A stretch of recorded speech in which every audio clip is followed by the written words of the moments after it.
If you have your Lumina to God stuff, bring it out, the list of your dreams. Kung wala naman, it's okay. I want you to lift up your dreams to God. And let's pray together. Jesus, thank you for these dreams. Thank you for giving us these dreams. Lord, this is all we have, the dreams. Pero Lord, kung wala ka sa buhay namin, these dreams are useless. That's why today, Lord, as we lift up these dreams, we want to tell you that you are what we need. We need you, Lord, as we achieve these dreams. Lord, we surrender these dreams and use these dreams to help more people. Allow these dreams para mas maramdaman ng iba yung pagmamahal ninyo. Grant us the resources. Grant us the people, situations, opportunities for us to achieve these dreams. And we declare that these dreams will come true. In Jesus' name we pray. Amen. Let's pray our favorite prayer, the feast. Today, I receive all of God's love for me. Today, I open myself to the unbounded, limitless, overflowing abundance of God's universe. Today, I open myself to God's blessings, healing, and miracles. Today, I open myself to God's Word, so I become more like Jesus every day. Today, I proclaim that I am God's beloved. I am God's servant. I am God's powerful champion. And because I am blessing the world. In Jesus' name, amen and amen. Welcome to Feast the Gupan. God is here. He is here. Hindi nyo narinig ang sinabi ko. God is here. He is there beside you. I want you to really feel His presence. Wag labas sa ilong. The people around you, everything na nangyayari sa iyo, that's why I would like you to go around for 30 seconds. Kung ka-close mo yan, yakapin mo, sabihin mo, God is with you. Pag hindi naman kayo ka-close, fist bump lang. Yan, fist bump. 30 seconds, come on, God is with you!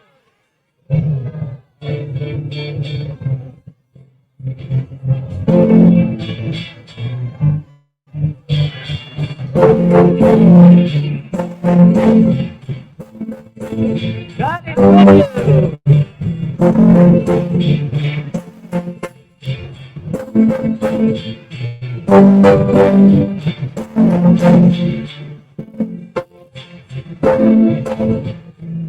10 seconds. 10, 9, 8, 7, 6, 5, 4, 3, 2, 1. Let's give the Lord a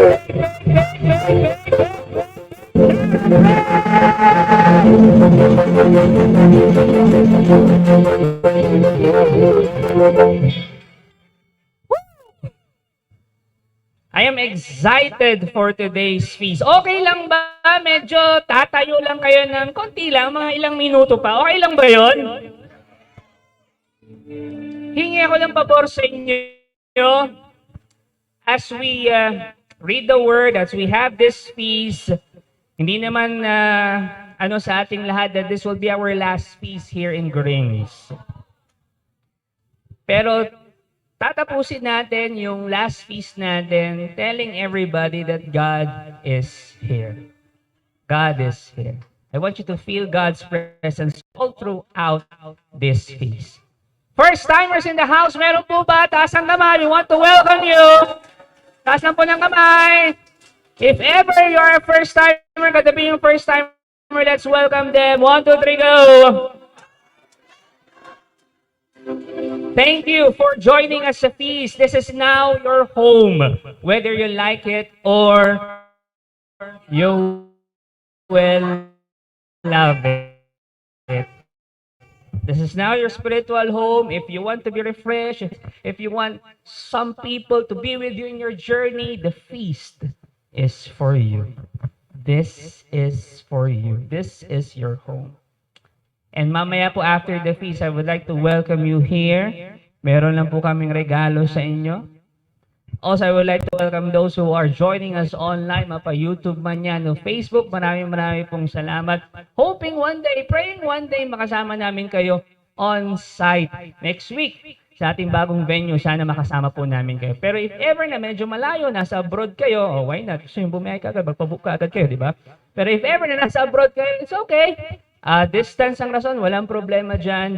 Please join us every Sunday, Feast at Home Dagupan. Mapa-YouTube man yan, o Facebook. Pakisabi nga ulit, God is here. And because God is here, we will honor His word. Friends, this is His word. His word telling us, I am always with you. Ano man ang pinagdadaanan mo, ano man ang pakiramdam mo, ano man ang sitwasyon mo, I am always with you. Sometimes you feel, I am sleeping, but hindi. I am working behind the scenes. We honor the word, we sing. Thy word is a lamp unto my feet and a light unto my path. Medyo tatayo lang tayo ng konti. Okay yun? Okay lang. Last week, we ended our series entitled Feels. 6 weeks, pinag-usapan natin. Ano pinag-usapan natin? Emotions. Last week, we ended our series na ang talk title ay, and what's our one big powerful message? Taste and see that the Lord is good. At yan ang nais kong baunin natin as we welcome a brand new series. Ang ganda nung last series. Sinong na-bless nung last series natin? Taas ang kamay. Feels, emotions. Maraming salamat. Today, we are starting a brand new series. Ang ganda. Rested. Bagong-bago. Sabihin nyo nga, rested. Rediscovering the Sabbath. Yan ang subtitle ng ating series. Yan po ang pag-uusapan natin for the next 7 weeks, 7 Sundays. So medyo mahaba-haba po itong series na to. Pag-uusapan natin yung Sabbath sa series na ito. Sabihin nyo nga, Sabbath. And I know God will speak straight to your hearts. Ano nga ba yung Sabbath? Ano nga ba importansya ng Sabbath sa pagiging Kristiyano natin? Exciting tong series na ito. And if you are also excited sa series na ito, sabihin nyo, yippee! Ramdam ko. Talk 1 is entitled Rest. Pakisabi nga, rest. Tignan ang katabi kung nakapag-rest na yan. Kung mukhang hindi pa yan nakakapag-rest, sabihin mo sa kanya, rest in feast. Wag dito ka magpahinga. Relax ka lang, rest in feast. Ano lang sa pagbigkas baka ibang mabigkas natin. Alam niyo, naniniwala ako na itong series na ito will save your life and your family. Ulitin ko yung sinabi ko this series, kumpletuhin nyo, will save your life and your family. Kaya I encourage you na huwag umabsent for the next 7 Sundays. Pakitaas ang kanang kamay, come on! Pakitapi kang nasa kanan, sabihin mo, huwag kang a-absent! Pakitaas ang kaliwang kamay, pakitapi kang nasa kaliwa, sabihin mo, ikaw din, ha? Bibigyan ko kayo ng warning, okay lang? It's very possible that your lifestyle today may be destroying unti-unti. Yung lifestyle mo ngayon may be destroying unti-unti yung health mo, yung joy mo, yung inner peace mo, yung pamilya mo, yung relasyon mo sa Diyos. I want you to think of your lifestyle now. Yung lifestyle mo ngayon, pwede, unti-unti, baka sinisira niya yung mga nabanggit.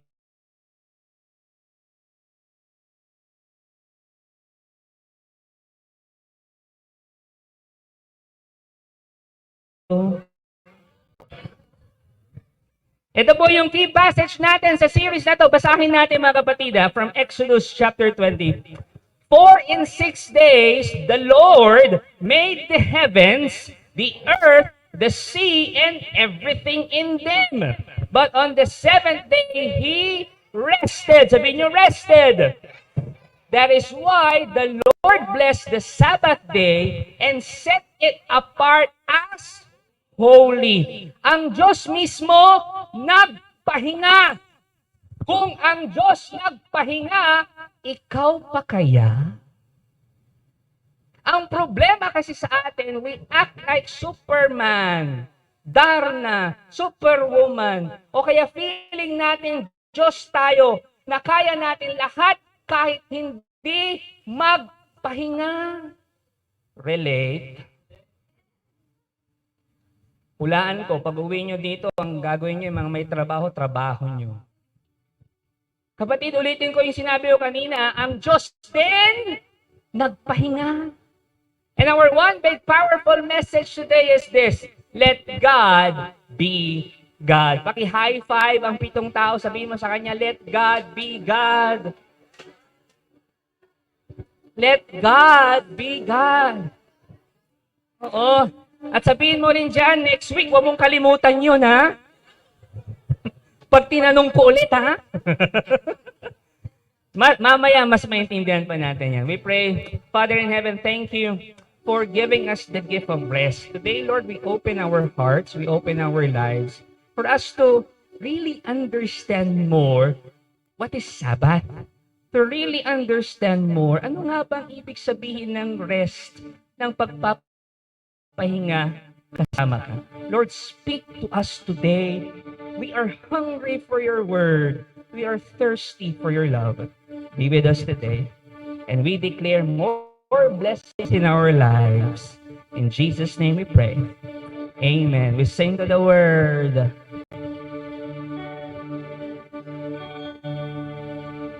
Thy word is a lamp unto my feet and a light unto my path.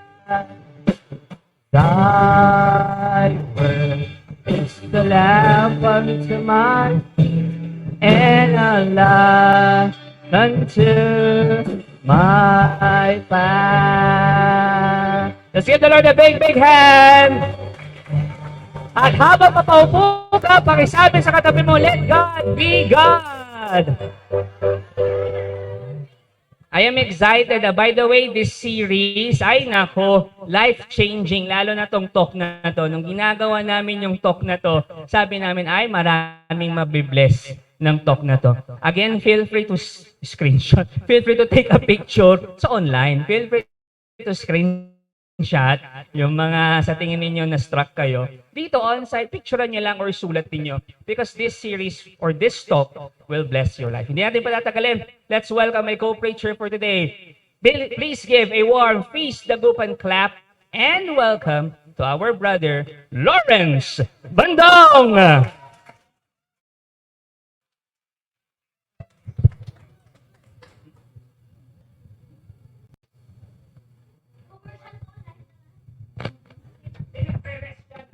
Nagre-rest ako.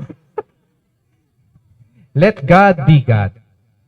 From a powerful series last week, we ended it and we have again another powerful series. And alam nyo, tuwing ako sumusunod si Brother Bar sa akin, may napapansin po ako pag nagre-review po siya ng one big message, hirap na hirap po tayo. Tama po ba? Kung sakali nga na may exam po tayo from the last series, baka mahihirapan po tayo kahit yung mga one big messages lang.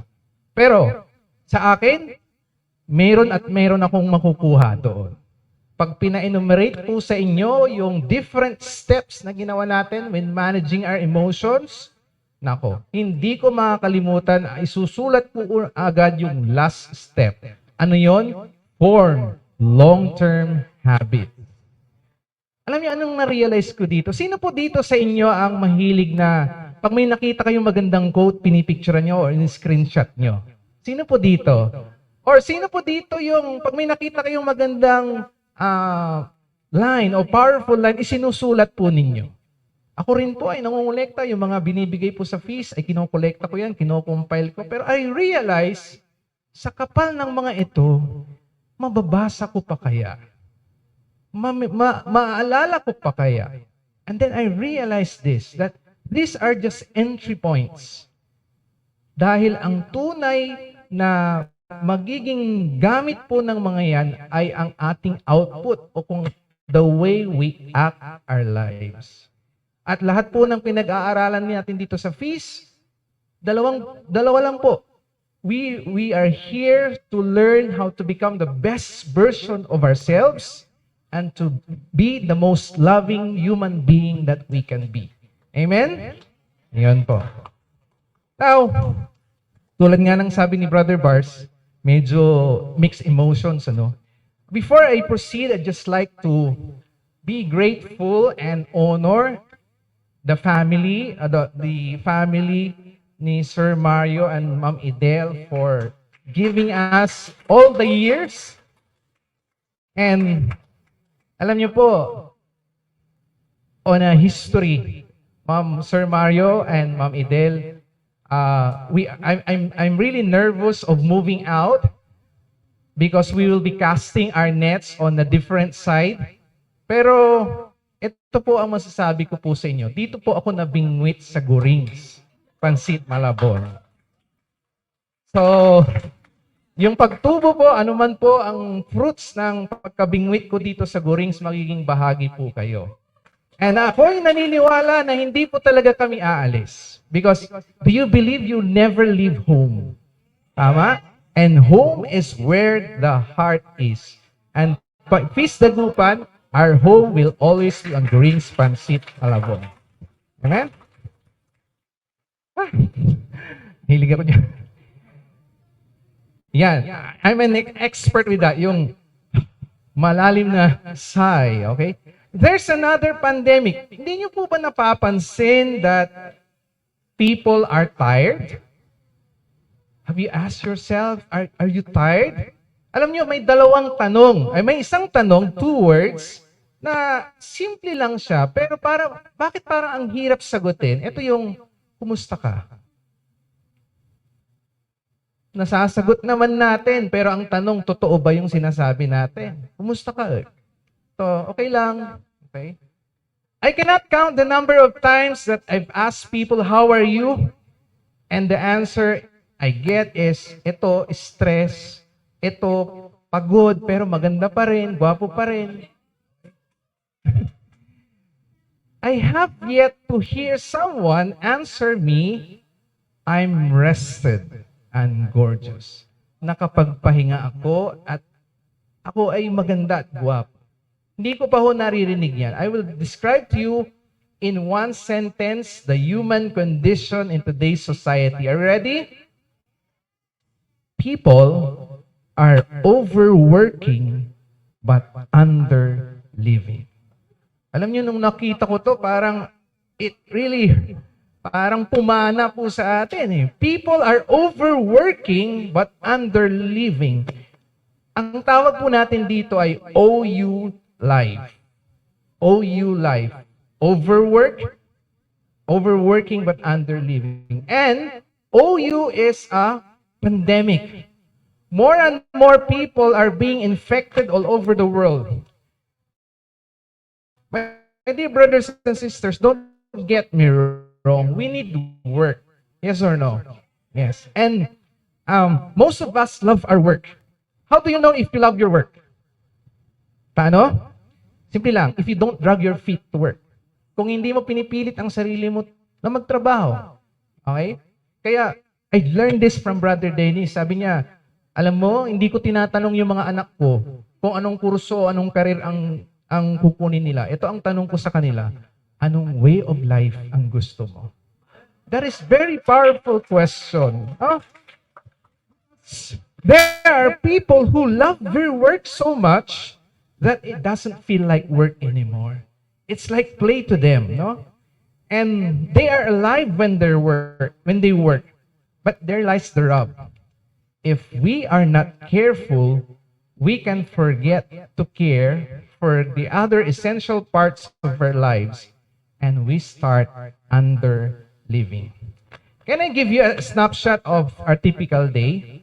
I don't know if you will agree, but tingnan nyo kung mayroon po tayong mga common denominator dito, no? Do you often work overtime? By the way, yung mga kabataan dito na nag-aaral pa, you can parallel it to your studies, ano? You can work overtime or you have 8 hours workload and you come home exhausted with almost zero energy to engage with your family. Alam mo yung pagdating mo sa bahay, pagod na pagod ka na. And then you're so tired when you get home, you plop yourself into the couch or lie down in the living room. And then, sabi mo, magpahinga muna ako. You watch mindless TV shows. Papahinga lang eh. Manonood muna ako. Or, you scroll through endless reels, posts, until you fall asleep. And in between, you still check your messenger to answer chats from your boss, co-workers, customers, or your classmates. Until nakatulog ka beside your phone. So that when you wake up the next morning, the first thing that you do is to grab your phone and answer possible messages or emails. I don't wanna, I personally is struggling with this. Ano nga ba ang unang hinahanap mo pagkagising mo? Okay? Because the most important thing in your life is the one you make most important. You do that, ginagawa mo yun, anyway, ginagawa mo yun, para bang pag kinukuha mo yung phone mo kasi baka may national emergency o may pangangailangan sa'yo. You do that before you exercise, you pray, or read the Bible. Kung ginagawa po natin yon. But this is very hard to accept. If that is our routine, here's our problem. We prioritize other people's agenda before our own survival. We prioritize others people's agenda before our own agenda of survival and flourishment. And we wake up already tired. Alam niyo, dapat pag gumising po tayo, hindi po tayo pagod. Pero mayroon nga pong pandemic na tinatawag po natin na chronic tiredness. And you continue this endless cycle, endless loops of exhaustion every single day in perpetuity. Sabi niyo naman, di ba naman, Brother Lawrence, kahit ganyan ang routine ko, nagbabakasyon naman po kami. Pero ang tanong, ano bang ginagawa natin pag nagbabakasyon? Di ba? Dahil nga hindi tayo madalas na pumupunta sa isang lugar, sinisiksik natin yung mga tourist spots na ating pinapasyalan. And do we really experience the place?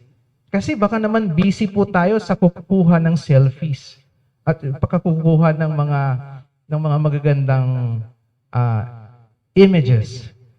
Sinamahan ko yung anak ko sa Baguio and one of my ginawang routine ay to walk early in the morning. Ang ganda po ng lugar.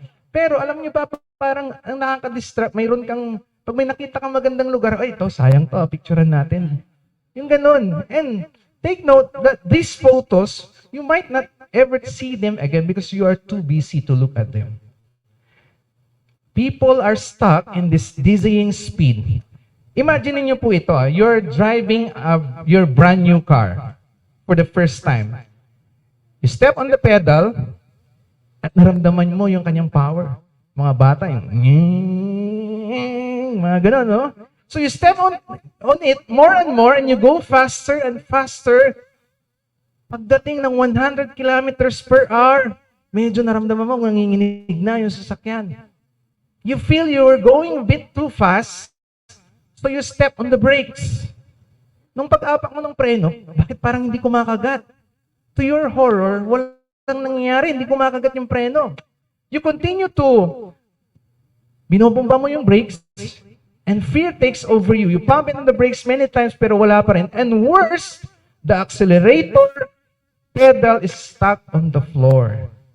Tapos, yung speedometer mo, it's crossing 120, 140, 160, at ang ginagawa mo na lang, ino-overtaken mo na lang left and right yung mga makakasulubong mo. And you avoid collision by a hairline. That, my friend, is a picture of how many people, how many of us live our lives today. We have lost our ability to slow down. Bakit nga ba tayo overworking and underliving? Here are 5 causes. First reason, para bang we work to make a living, but are we getting a life? Baka pag may mga alien na nakikita po sa atin, sinasabi na, humans are insane. Why do we live this way? First reason, you're fixing a financial crisis. Some people are overworked because we have no choice. Our income is not enough to cover even our basic needs. Mayroon naman po, went through catastrophes like tinamaan po ng sakit, nanakawan. Nakita ko, mag-ingat po tayo, may nag-post sa Facebook na nanakawan siya using online. Or nasunugan, nagkaroon ng addiction, o baka kagaya ko na pumasok sa negosyo pero nalugi. I remember mayroon pong isang school teacher who borrowed 800,000 from her employer because for her mother's cancer treatment. To pay off her debt, she maintained a full load, pero nag-request pa rin siya ng additional load. At on weekends, she did private tutoring. This woman so amazing because hindi po siya tumigil hanggat mabayaran niya po ang kanyang utang. Finally, no na bayaran niya po, sabi niya, we can now live in my income. If I don't know your situation financially, but keep on working and trust God that better days are coming. Pakitapik po yung katabi niyo, pakisabi, better days are coming. Second reason, you stayed in your stretch season for too long. Extreme po ito, no? Alam niyo po, after college, hindi po ako agad nag-take ng board exam. Nag-volunteer po muna ako sa isang youth group para matrain po namin yung mga leaders na papalit po sa amin. So wala pong kita nun, sinuportahan lang po ako ng magulang ko at some benefactors. And when I am reviewing for the board exam, nag-investigate po ako ng isang state of life if there's a call for me for celibacy. Specifically, joining a lay brotherhood called Servants of the Word. So, na-bless po ako sa season na yon. Pero mukhang natagalan yata. Natagalan yata kasi nag-volunteer ako, yung mga counterpart ko, yung mga contemporaries ko, ay nag-umpisa na ng kanilang karera. So, I was not able to jumpstart my career life and financial life as a preparation for the family. So, ngayon, ang naging epekto nun, I am juggling now between providing for my family and still do ministry. Okay? First stretch po yun. So, anong ang stretch season mo? Baka ikaw yung breadwinner o mayroon kang tinutulungan. Those are noble acts of kindness. But here's a warning. We can get used to a feverish pace of work where what was supposed to be a stretch season can turn into a permanent condition in your life. Here's my suggestion from experience. Most people will tell you that we need balance. Tama naman, di ba? But I think there's a better word or better option than balance. Ask me what? It's harmony. Harmony is giving your best at time, attention, energy according to your season, according to your present moment. Third cause, You escape through work. Subconsciously, people know something is wrong inside them. Hindi nila alam po iyon, pero hindi na nila inaalam. They are afraid to face their inner wounds or inner demons.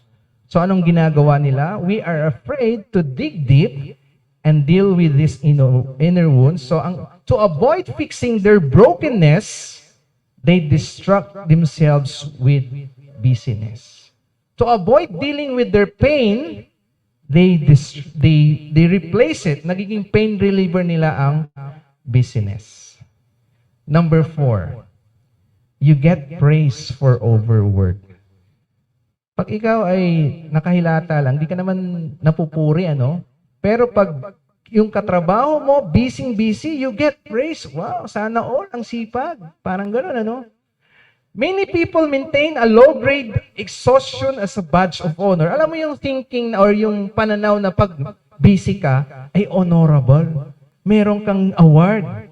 If you have it, people respect you because you're productive. You're so busy. Alam niyo, pag sinabihan ka na, wow, busy mo, you're busy, parang namamassage yung ego mo. But if you're not tired, kung hindi ka napapagod, sabi naman, ang tamad-tamad mo naman. Okay? So, we're trapped with this low grade of exhaustion. And the last cause, we're trapped in a lifestyle that we cannot afford. I'm not talking here on the needs, we covered in number 1. I'm talking about lifestyle. Some people cannot stop overworking because they're overspending. Ouch.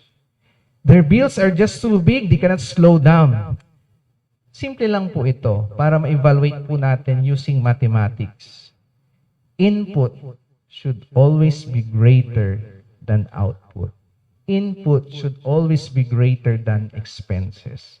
Pag hindi po yan nasusunod na equation, we will hahabol-habulin natin.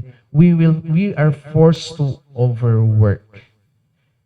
These are the few reasons, and even if OU is a raging pandemic, mayroon naman pong antidote na ibibigay po ni Brother Bars.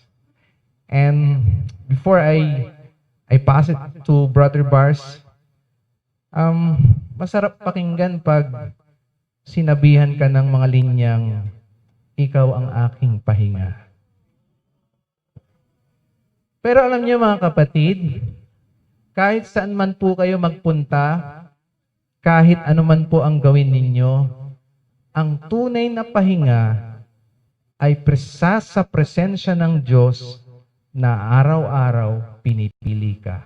Amen?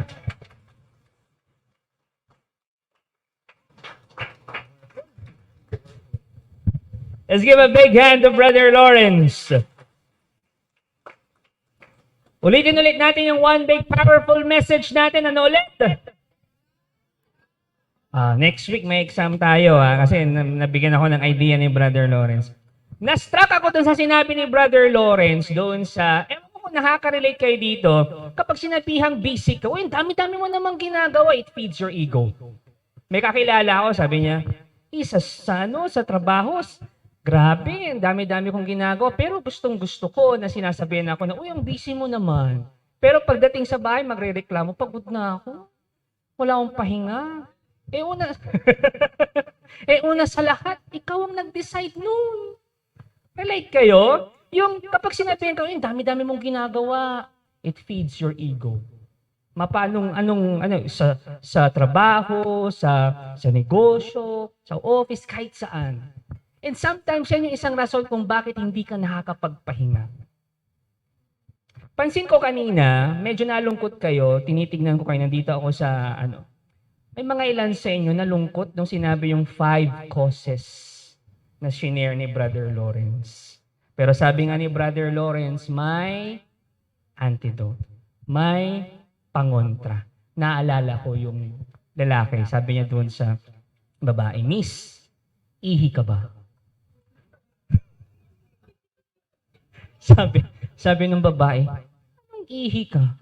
Tao ako, hindi pa halata. Tao ako, nagsasalita ako, tao ako. Ang syunga-syunga mo naman, kaya walang nagpapaligaw sa'yo. Sabi nung lalaki, okay, ito na lang. Miss, anong sabi ng posporo sa kapwa niya posporo? Sabi ng babae, alam ko na yan. Ang sabi ng posporo sa kapwa posporo, match tayo. Sabi ng lalaki, siya nga, walang sinabi ang posporo sa kapwa niya posporo. Posporo nga, di ba? Sunga ka ba? Kaya wala nang papaligaw sa'yo eh. Kontrahan sila. Alam nyo, you see, may pangontra dyan sa stress. May pangontra sa overwork, sa OU. Tanong nyo kung ano. Eto na. Sabat. Pakisabi nga, Sabat. Yan ang antidote doon sa sinabi ni Brother Lawrence. Sabat. God gave us His antidote to this pandemic some 3,000 years ago. At ang sabi niya, Sabat. Sa Hebrew, ang salitang Sabat, ang tawag dyan, Shabbat. Sabihin nyo nga, Shabbat. Ang ibig sabihin ng Shabbat, to stop. Sa Hebrew, Shabbat, to stop. Pero sa Pinoy, pag Shabbat, go lang. Kaya nga, tubigil ka, wag kang Shabbat ng Shabbat. Sabi ganun, di ba?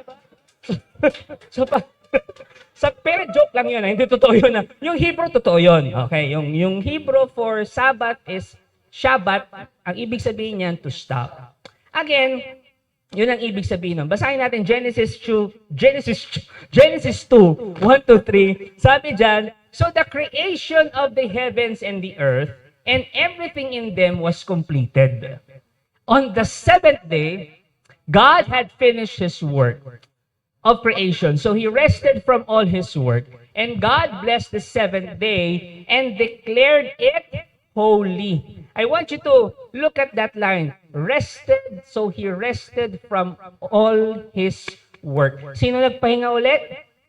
Si God. And God, continue natin, God blessed the seventh day and declared it holy because it was the day when He rested from all His creation. Mga kapatid, after 6 days of God creating everything, nagpahinga siya. Bakit? Tanong niyo kung bakit. Dahil ba pagod siya? I don't think so. Diyos siya eh. Diba? God is God. Hindi siya napapagod. Physically, hindi siya napapagod. He doesn't get physically tired. Pero bakit nga ba nagpahinga ang Diyos? Tanong niyo kung bakit. I believe God rested. Pakinggan niyo mabuti ito. Ay, tandaan niyo to. I believe God rested to give us a template for living because God knows we need the two blessings na may bibigay ng Sabat. Kaya nagpahinga ang Diyos kasi alam niya, binibigyan niya tayo ng template kung paano mamuhay. Kasi alam niya mapapagod ka. Binigyan ka niya ng template, ito, Nika, ganito mamuhay. Dapat may pahinga. Kasi yung pahinga, yung Sabat, may dalawang blessings na binibigay. Ilan ulit? Pag-usapan natin, sulat mo, picturean mo, screenshot mo. Blessing number 1, rhythm of rest. Pakiulit nga. Basahin natin to, Exodus. Remember to observe the Sabbath day by keeping it holy. You have 6 days each week for your ordinary work. But the seventh day is a Sabbath day of rest, dedicated to the Lord your God. On that day, no one in your household may do any work. This includes you, your sons and daughters, your male and female servants, your livestock, and any foreigners living among you. Anong sinasabi ng Diyos sa atin dito? Work is holy, but rest is holy too. I want you to absorb that. Yes, work is holy, but rest is holy too. Kaya huwag kang mag-guilty kung nagpapahinga ka. Inutusan tayo ng Diyos na magpahinga. Nakita niyo yun? Nasa 10 Commandments yan, di ba? Magpahinga ka. Take note, ang Diyos po natin natutuwa kapag nagsuserve tayo. Totoo yan. Natutuwa po ang Diyos kapag nagtratrabaho tayo. Totoo yan. Natutuwa siya kapag nag-a-add tayo ng values sa iba. Totoo yan. And we make this world a better place. But, sabihin nyo, but, you see, ang Diyos din natutuwa pag nagpapahinga ka. We are God's partners. Sabihin nyo nga, God's partners. Tinutulungan natin siya to make this world a better place, to build His kingdom in this world. However, listen to this, partnering with God doesn't only mean working with Him. Partnering with God also means resting with Him. Yun ang ibig sabihin nun. Kasi minsan, ginagawa ko to, lalo na pag nagsiserve tayo, meron akong kakilala, sobra-sobra ng pagsiserve. Sabi ko, magpahinga ka! Ang gigigil na, magpahinga ka! Kasi nga, rest is holy too. Magpahinga kayo.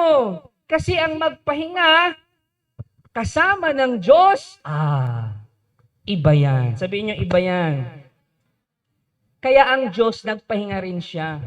Kaya sabayan mo rin siyang magpahinga. Kaya kapag Sunday, pumupunta tayo sa feast. Tama ba? Nagsisimba tayo. Bakit? Para kasama mong nagpapahinga ang Diyos. Pansinin mo, huwag kang umaten ng misa ng feast. Doon ka lang sa bahay, buong araw, magpahinga ka. Monday, Lunes na naman. Parang walang pahinga. Umaten ka ng feast, gawin mong weekly. Kahit Lunes na bukas, kahit alas 9, alas 11 ka na umuwi, di ba? Ay, nako. Tuloy ka pa rin. Kasi nakapagpahinga ka kasama si Lord. Kaya nga si Lord, gusto niya every week, may pahinga. Kasi importante ang rhythm. Sabihin nyo nga rhythm. Alam kasi ng Diyos, mapapagod ka. Kailangan mo ng break. Kailangan mo ng rest. Kailangan mo siyang ilagay sa schedule mo every week. Dapat. Pakinggan nyo mga buti ito Tingnan nyo ako sa mata. Tingin sa pogi. Tawanan ng pogi. Tingnan. Huwag mong hahayaan na magpapahinga ka pa lang kapag ubos na ubos ka na. Kasi mahirap makabawi ng lakas nun. Nasusundan niyo ako? Ang problema kasi sa atin, magpapahinga lang tayo pag ubos na ubos ka na. Ayoko na, brother. Mas pagod na ako. Pagod na ako. Balik siya. Magpapahinga ka lang kapag malapit ka ng maubusan. Yung tipong akala mo, yung 6 months na pagod mo, masusolusyonan ng 7-day vacation mo. Hindi napagod ka ng 6 months Mahirap makabawi. Kaya dapat every week magpahinga ka. Magpahinga ka kasama ang Diyos. At hindi lang every week, dapat every day din. Kaya nga merong tulog. May sleep. Matulog ka, wag ka lang mag-K-drama. Ay nako. Ito ang problema sa atin minsan. We rest only when we have no choice. We rest only when we have no choice. Ano yon? Kapag may sakit na tayo. Kapag depressed na tayo. Kapag burnout na tayo, doon lang tayo nagpapahinga. Huwag niyong paabutin dyan. Every week, magpahinga kayo. Hawakan ng kamay ng katabi. Come on. Kapag hindi kayo close, magpaalam ka, ha? Kapag hawak mo na, sabihin mo sa kanya, magpahinga ka. Kung ayaw mong mamahinga ng tuluyan, magpahinga kayo. Magpahinga kayo kung ayaw niyong mamahinga ng tuluyan. Magpahinga ka, kundi forever ka talaga magpapahinga. Mamamatay ka niyan Rest in peace ka na. Kailangan ng katawan natin ng rhythm of rest. What's blessing number 1? Rhythm of rest. Blessing number 2 ng Sabbath. Okay? Ito na, rhythm of relationship. Yan ang blessing ng pahinga. Yan ang blessing ng Sabbath. God created the universe for one purpose. Tanong niyo kung ano? Ayan na relationship. Pinost na eh. God created the universe for one purpose, relationship. Gusto niyang magkaroon ka ng relasyon sa Kanya at sa kapwa mo. Kaya may pahinga. Kaya may Sabat. That's why Jesus said the two greatest commandments are loving God and loving others. Relationships, that's what life is all about. Kaya kapag hindi ka nagme-major sa dalawang yan, relationship sa Diyos at relationship sa kapwa mo, you are missing the mark.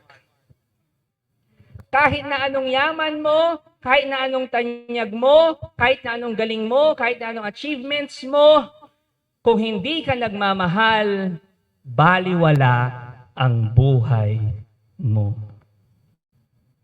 And that's the reason why God created Sabbath. Kaya may Sabbath. Kaya may pahinga. God created Sabbath to give us the time, space, and energy to build those two relationships. Diba? Listen to this. Tingnan niyo mabuti ito. 6 na araw ka nang busy sa trabaho mo o sa pag-aaral mo. Sunday, binigyan ka ng Diyos ng time, space, energy para kayong dalawa naman ni Lord. Para kayong dalawa naman ng mga mahal mo sa buhay. That's the gift of Sabbath. Kaya maganda rin kapag umattend ka ng feast kasama mo family mo, ay, 2-in-1. Happy kaarawan, di ba? Yung relasyon natin sa Diyos at relasyon natin sa kapwa, that's one blessing na binibigay ng Sabbath. Pag-usapan natin yung dalawang relasyon na yun, okay lang? First, yung relationship with God. Sabbath is about growing closer to God. Ang Sabbath, ang pahinga, lalo na Sunday, it's about growing closer to God. Kaya may pahinga kasi gusto ng Diyos mapalapit tayo sa Kanya. Kasi busy ka na ng 6 days sa trabaho mo, sa pag-aaral mo. Yung Sunday naman, yung Sabbath naman, bigay mo na. Kasi gusto ni Lord, close kayo. Kasi ganyan lang kayo ni Lord eh. Gusto niya ganyan kayo. Gusto niya maging close sa inyo. That's why binigay ang Sabbath sa inyo. Punta tayo sa 10 Commandments ha. Ilang 10 Commandments meron tayo? May narinig ako dito, very proud. 10! Ilang 10 Commandments meron tayo? Isa lang. Pag-usapan natin yung 10 Commandments. Nasa 10 Commandments po yung remember to keep holy the Lord's Day. The Sabbath day. Tama? Okay. And makikita natin yan 2 beses sa Bible. Ilan ulit? Una, sa Exodus. Doon sa binasa natin. Doon natin unang makikita yon. Yung pangalawa, sa Deuteronomy. So, mababasa mo yung remember to keep the Sabbath day holy. Una sa Exodus. Mababasa mo rin yan ulit sa Deuteronomy. Sa Deuteronomy, the authors chose another Hebrew word. Review. Kanina, sa Exodus, ang Hebrew word for Sabbath ay sabagay, tama kayo. Shabbat, stop. Okay. Shabbat, which means stop. Sa Deuteronomy, gumamit ulit ng Hebrew word for Sabbath, pero hindi Shabbat ang ginamit. Tanong niyo kung ano? Nuwak. Sabihin niyo nga, nuwak. Alam niyo doon sa klase namin sa Masteral, meron kaming subject na Sacred Scriptures. Tinuruan kami kung paano magbasa, mag-pronounce ng Hebrew. Dapat daw yung parang may plema kang nilalabas. Nuwak. Hindi ka lang talaga. Nuwak. Ganyan. Naalala ko yun eh. Kaya nung nakita ko to, okay. Dapat magandang pronunciation to. Nuwak. Ganyan. Ni seryoso yun talaga, promise. Now, ano ibig sabihin ng nuwak? Tanong niyo kung ano. Kung ang Shabbat to stop, ang nuwak, ang ibig sabihin, to dwell or to settle. Dwelling or settling. Yan ang nuwak. Okay? Brother Bars, anong significance niyan? Ito, maganda to. Magandang significance ito. Kasi ang Diyos, hindi lang niya ginawa ang universe and then after 6 days umalis na. Tama? Hindi. Hindi niya ginawa ang universe after 6 days umalis na. Hindi ganun ang Diyos. Si Lord, anong ginawa niya? Gumawa siya ng 7th day. Tapos meron siyang Garden of Eden. Tapos anong ginawa niya? On the 7th day, God stays to live in the garden with the man. Nuwak ang tawag doon. He dwelled with the man. He settled with the man. Sabbath. Nuwak. Nasusundan niyo, ha? Gusto niyang kasama ang tao. In other words, God gave us the Sabbath so we can hang out, tumambay, kasama ng Diyos. Kaya tumambay ka dito sa feast every Sunday. Tumambay para may kabanding si Lord. Kasi gusto niya maging close kayo. Gusto niyang kasama ka. Gusto niyang kapiling ka. Gusto niyang kapiling ka. Alam niyo, yung kapatid ko, yung sumunod sa akin si Ron, may 2 anak. Nung bata pa kami ni Ron, ang kapatid ko, kapag pupunta kami sa mga outing o kaya sa swimming pool, mahilig yan sa tubig, sa slides. Siyempre, kabaliktaran ko, di ba? Mahilig mag-slide yan, di yan takot sa tubig. So, lahat adventurous kasi siya. So, ganun.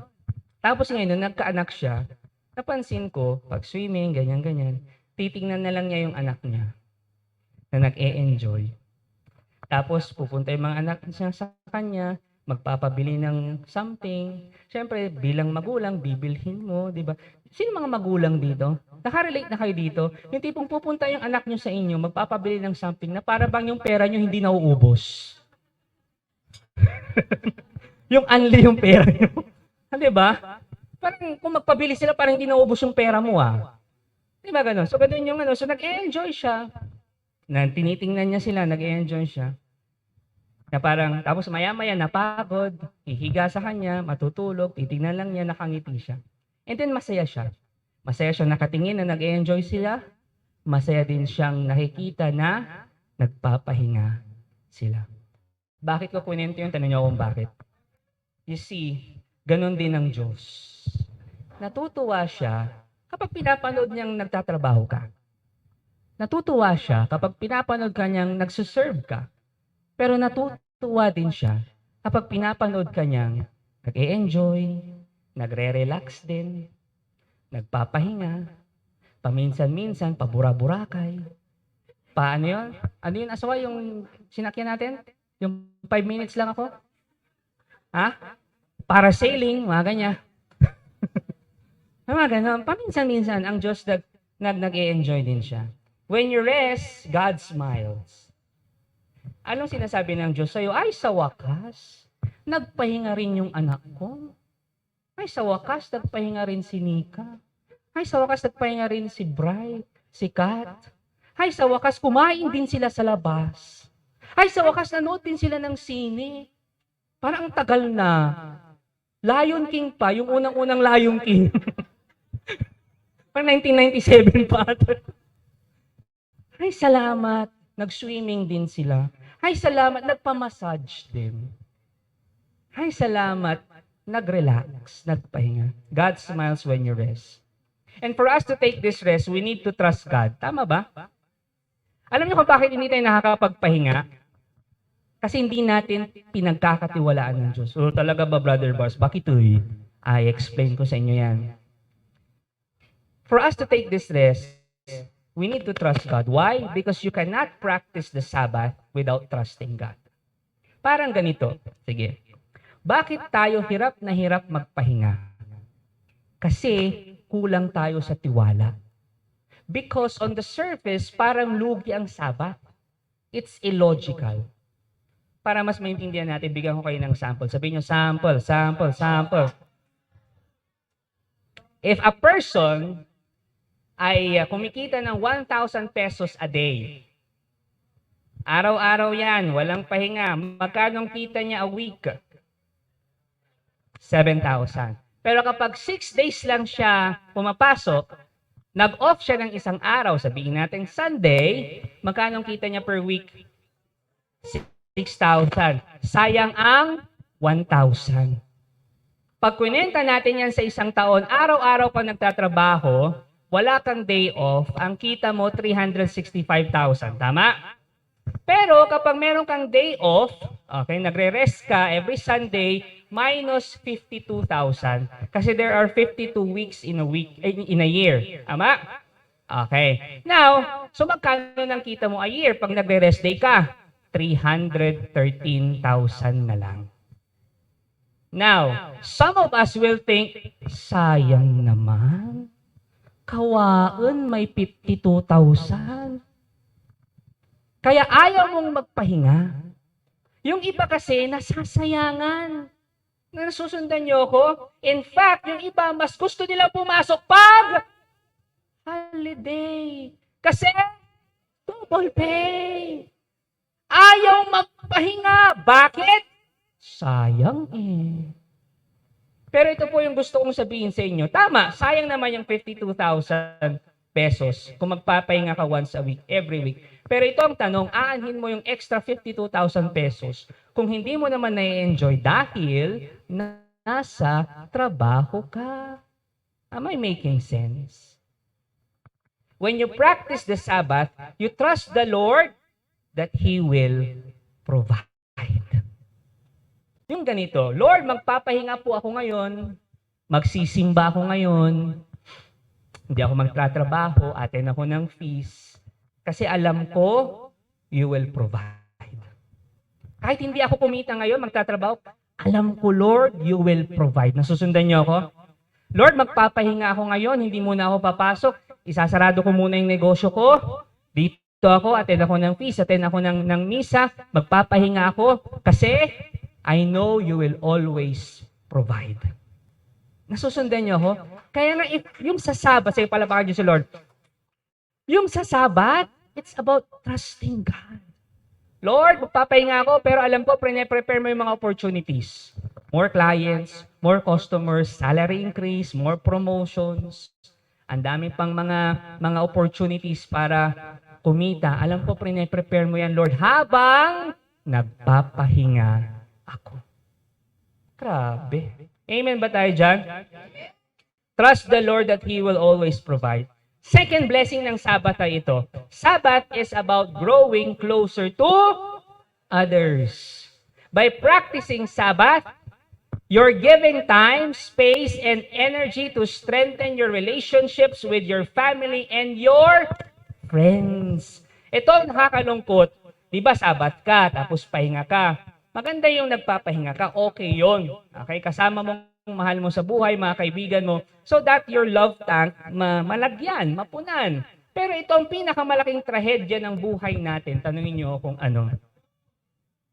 Tanong muna, bakit ka nagtratrabaho? Para sa pamilya. 99% ng tatanungin natin, bakit ka nagtratrabaho? Dahil para sa pamilya. 99% yan ang sasabihin natin, pero ito po ang nakakalungkot. Listen to this.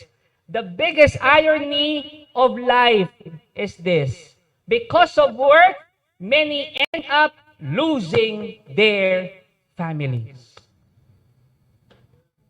Anong ibig kong sabihin? Hindi man sila naghihiwalay, anong nangyayari? Their marriage is empty. Mag-asawa nga sila, magkatabi sa kama, para lang silang magkapit-bahay. Bakit? Busy yung isa sa trabaho. Nasusundan niyo ako? Yung iba, hindi nila kilala yung mga anak nila. Parang border lang yung anak nila dahil wala silang relasyon. Bakit? They are so busy with their work. Tapos tatanungin kita, para saan ka nagtatrabaho? For my family. For my kids. Very ironic. Nasusundan niyo ako? We say that, but we don't live that. Now, let me close this talk with this 3 messages ng Sabbath na sinasabi sa atin. Ilan ulit? 3 na tinuturo ng Sabbath sa atin. First is this, your work is not the center of the universe. Picturean mo, kung gusto mong picturean. Your work is not the center of the universe. Kung gusto mong ma-remind, picturean mo, screenshot mo. Huwag mong pakasalan yung trabaho mo. Huwag mong pakasalan yung negosyo mo. There are more important things than work. God and family, relationships, peace, joy, kindness, health, life eternal. Those are more important than work, more important than business. Second is this, na tinuturo ng Sabbath sa atin, not everything depends on you. Ang feeling natin kasi, guguho ang mundo, titigil ang mundo, titigil ang trabaho kapag wala ka. Mawawala ang kumpanya, mababangkrap ang kumpanya pag hindi ka nagtrabaho. Kapag wala tayo. Ay nako, kapag kayo namatay, alam niyo magyayari? Alam niyo kung ano? After 1 month, papalitan rin lang kayo. Same is true in serving in the feast. Magpahinga ka. Kasi kapag ikaw nawala, meron pa rin ipapalit sa'yo. Life goes on doon sa kumpanya nyo. Not everything is dependent on you. That's why you can surrender, you can let go. Let me tell you this, you can grind all you want, but the truth is, your grind is nothing without God's grace. You can grind all you want, but the truth is, your grind is nothing without God's grace. Kahit anong sipag mo, si Lord ang nagbibigay ng bunga dyan because not everything is dependent on you. Third is this, many things are not in your control. You don't have control over the people around you. You don't have control over the economy. You don't have control pagdating sa future mo, sa mga nakapaligid sa'yo, wala. Bakit? Tanong niyo kung bakit? Because you're not God. And if you're not God, it's a good thing. Bakit? Kasi pwede kang lumapit kay Lord kapag napapagod ka. And let God be God. Sabi ni Jesus, Matthew, kapag pagod ka na, itong sabi niya, come to me, all of you who are weary and carry heavy burdens, and I will give you rest. Do you want rest? Go to Jesus. Be in His presence. Hindi lang rest na physical, in your mind, in your emotions, go to Him. Let God be God. May I invite everyone to please stand.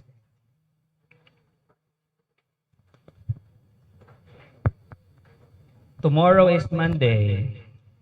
Hindi holiday, tama? Walang holiday bukas.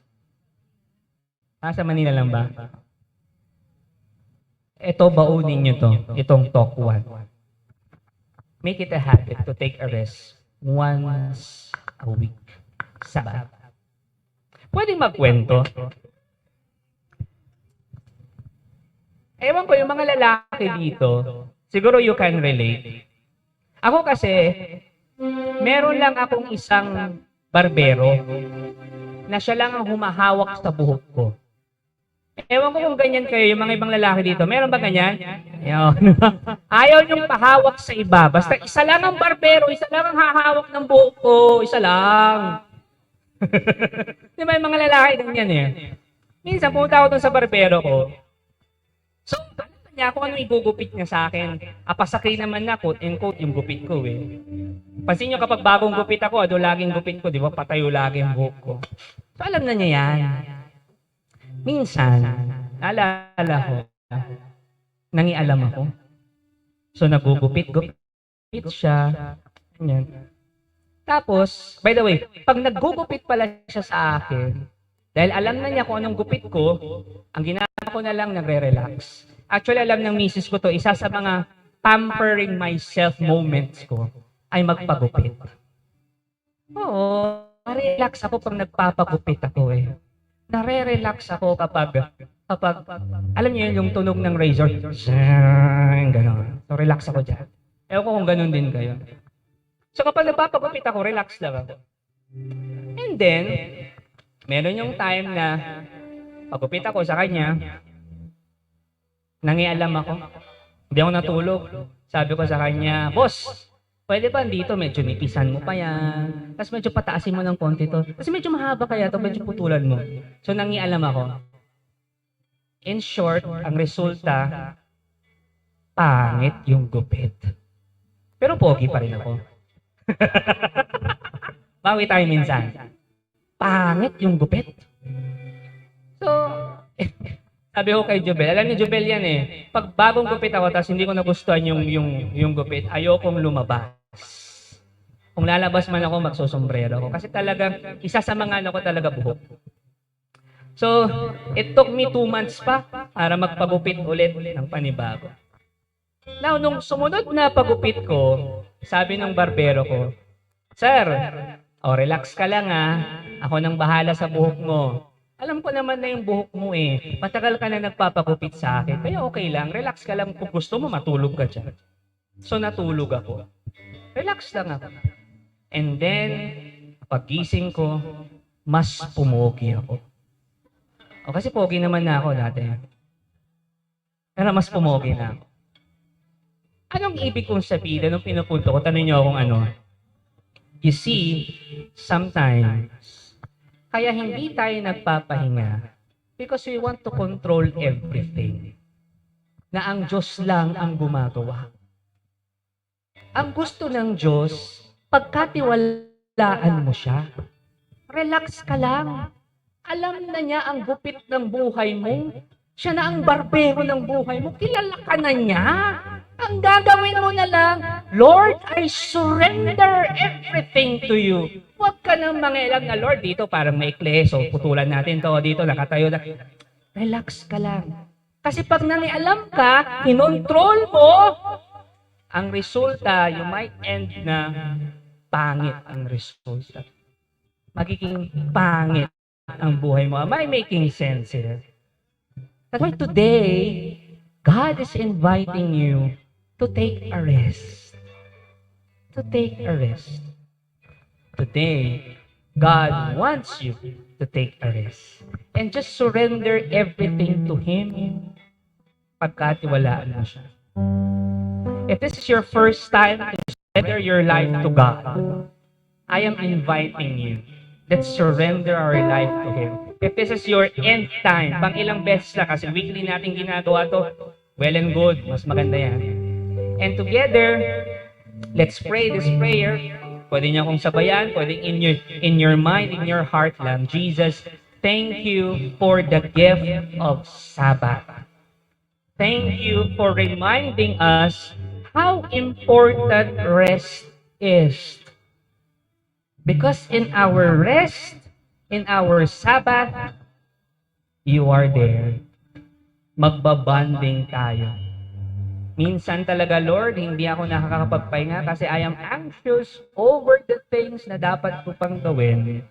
I am anxious over the things na kailangan kong tapusin. I am anxious over the things na kailangan kong simulan. But today, Lord, thank you for reminding me that you want me to take a rest. Kasi kayo ang bahala. Today, Lord, I surrender my life to you. Do it as you will, O Lord. This life, my life, I surrender it all to you. Because when I surrender my life to you, then and there lang mararamdaman. Doon ko lang mararamdaman ang tunay na pahinga. Kasi I need not to control over the things na nangyayari sa akin. Lord, I surrender my life to you and I trust you. Because when we lift up things to you, our concerns to you, ang resulta niyan, it will always be the best. That's why, Lord, we are comforted. We are comfortable to surrender our life to you. Lord, hindi na kami mangingialam sa will mo. Your will be done. And today, Lord, we declare abundance in our lives. We declare dreams coming true in our lives. We declare prayers answered in our lives. We declare healing in our lives. We declare more blessings, victories in our lives. Because we have a God who loves us so much. We have a God who is so generous that we can trust. And all of these things we declare in Jesus' name we pray. In Jesus' name we pray. In Jesus' name we pray. Thank you for watching. Be sure to subscribe to this YouTube channel para wala kayong ma-miss na video at live stream. Please also share this video to your loved ones, families, and friends. And do not forget that you can join us here live sa Feast Dagupan. God bless you all more. Mama Mary loves you.